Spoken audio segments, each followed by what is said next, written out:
ये कह रहे हैं कि जो कंडोलियर्स हैं, जो कंडोलास को पैरल करते हैं उन, ठीक है ना। नेक्स्ट हम पढ़ेंगे Venice is a treasure trove of historic buildings. तो वो कह रहे हैं कि वेनिस मतलब एक ट्रेजर टाइप है जो हिस्टोरिक बिल्डिंग्स से मतलब सराउंडेड ट्रोव और उसके अंदर हैं हिस्टोरिक बिल्डिंग्स हैं which contain world famous paintings. देखें अब काफ़ी वर्ल्ड फेमस सेलिब्रिटीज़ हैं। For example I will say to them कि उन्होंने अपनी वर्ल्ड फेमस पेंटिंग्स जो आज इतनी फेमस, जो आज अमेरिका कनाडा में हैं, वो उधर वेनिस में पाई गई थी, ठीक है ना। जो कि उनमें से कुछ उन्होंने म्यूज़ियम्स अमेरिका और कनाडा, यूएसए एंड कनाडा में भेज दी। One of the best known buildings is the stunning doge's palace in Saint Mark's square, ठीक है ना। तो उन्होंने ये कहा है कि जो मतलब मोस्ट वेल नोन बिल्डिंग्स हैं, मतलब जो सबसे खूबसूरत हैं, वो डॉजेस पैलेस है जो सेंट मार्क्स स्क्वायर में है, ठीक है ना। नेक्स्ट हम पढ़ते हैं Venice is such a popular city with tourists that it is the busiest months. The city authorities limit the number of tourists allowed to enter in order to ease congestion. तो मतलब Venice इतनी एक busy city है कि उन्होंने Venice के लोगों, authorities और गवर्नमेंट ने मतलब एक स्पेसिफिक नंबर ऑफ पीपल को वहाँ अलाउ किया है। एक मतलब जब एक है कि अब फॉर एग्ज़ाम्पल मंथ्स ले लेते हैं। अब बिज़ी समर में होगी ज़्यादातर, तो हम ले लेते हैं मई टू अगस्त। तो इन 4 मंथ्स में मतलब वेनिस सबसे बिज़ीएस्ट होती है। तो अथॉरिटीज़ ने ये लिया है कि वो मतलब कुछ ही लोगों को इनके मतलब फेमस आर्किटेक्चर्स और बिल्डिंग्स में दाखिल होने दे रहे हैं। फॉर एग्ज़ाम्पल वो अगर 10,000 पीपल हैं, उनमें से वो 4,000 पीपल को सिर्फ आने दे रहे हैं 1 डे। वो तो मैं एग्ज़ाम्पल दे रही हूँ, वैसे और भी मतलब काफ़ी उसका है, ठीक है ना। चके उनकी ईज़ मतलब उनकी कंजशन जो है, उनकी मतलब डिफ़िकल्टी और उनकी मतलब द नंबर ऑफ मर्डर्स और स्टीलिंग्स एंड एवरीथिंग, तो वो ईजी हो जाए और number of it goes down, ताकि वो मतलब कम हो जाए, ठीक है ना। Each year between October and April Venice is flooded by the aqua alt, ठीक है ना। अब हर साल यानी मैं कह रही हूँ कि हर साल, जैसे पिछले साल भी, इस साल भी, उससे पिछले साल भी, हर साल अक्टूबर और अप्रैल के दरमियान Venice is flooded by the aqua alt. Venice मतलब फ्लड कर जाता है, आपको फ्लड का मतलब पता है ना, तो वो मतलब फ्लड कर जाता है और इस फ्लड का नाम एक्वा ऑल्ट है, जिसका मीनिंग है हाई वाटर्स इन इटालियन, ठीक है ना।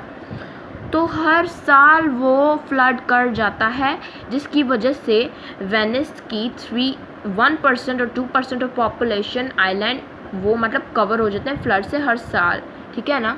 और एंड में क्या होता है कि बड़ा वाला फ्लड आता है, वो आगे पढ़ते हैं। These floods are sometimes devastating. मतलब डेवस्टेटिंग का मतलब है मतलब जैसे कि अब आपने एक घर बनाया एक बंदे ने बहुत मेहनत से अपने हाथों से, और वो थोड़े दिन के बाद ये पता चला कि वो ज़लज़ले से मतलब टूट गया है, तो आपको दुख होगा ना कि आपने इतनी मेहनत से बनाया है और वो सारा मतलब टूट गया है। तो यही होता है वेनिस में, ठीक है ना। The worst flood were in 1966 when St. Mark's Square was under 4 feet of water and many of Venice's arts treasures were damaged. अब वो जिक्र कर रहे हैं कि वेनिस में जो सबसे बुरा फ्लड था वो 1966 में आया था। कब? 1966।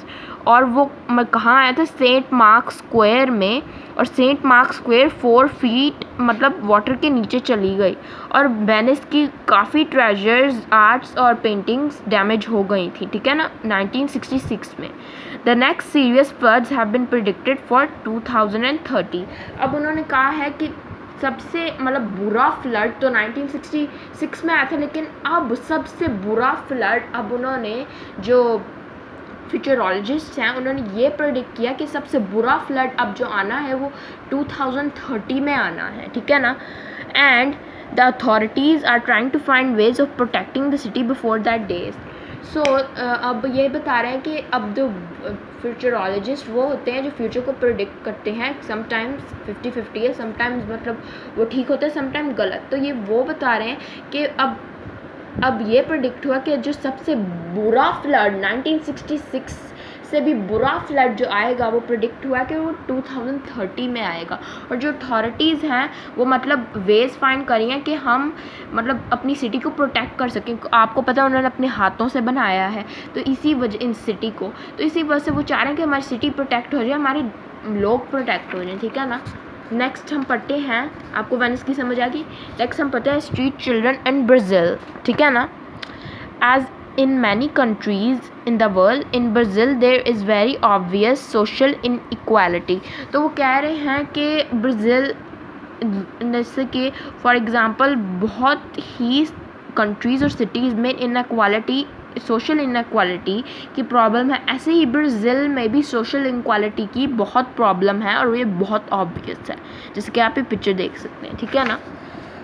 There are many enormously rich people and also vast numbers of extremely poor people living well below the poverty line who scratch a living as best they can। तो यहाँ लिखा है कि वहाँ बहुत मतलब हाई फाई रिच पीपल हैं, मतलब वो मेगा रिच हैं, और वहाँ बहुत ही एक्सट्रीमली पुअर पीपल हैं जो मतलब जो वेल बिलो पॉवर्टी के भी वेल बिलो हैं, और वो मतलब बहुत मुश्किल से अपने बच्चों अपनी फैमिली के लिए खाना पूरा कर रहे हैं, ठीक है ना। In Brazil, the problem is very serious because 1/3 of the population earns less than $80 a month and many earn nothing at all। कह रही है प्रॉब्लम ब्राज़ील में पिछले कुछ सालों और डेकेड से बहुत बढ़ गई है, क्योंकि आजकल की सैलरी बता रहे हैं, क्योंकि अब से ब्राज़ील में कुछ लोगों को सिर्फ $80 ही मिलते हैं एक मंथ के, जबकि आपको पता है कि यहाँ पाकिस्तान में 1 लाख = $1,000, तो वहाँ सिर्फ $80 मिलते हैं एक मंथ के, और यहाँ हमें 1 लाख मिलता है एक मंथ का अगर आप ऑफिस में काम करें या कोई भी काम करें। तो देखिए कितना डिफरेंस है।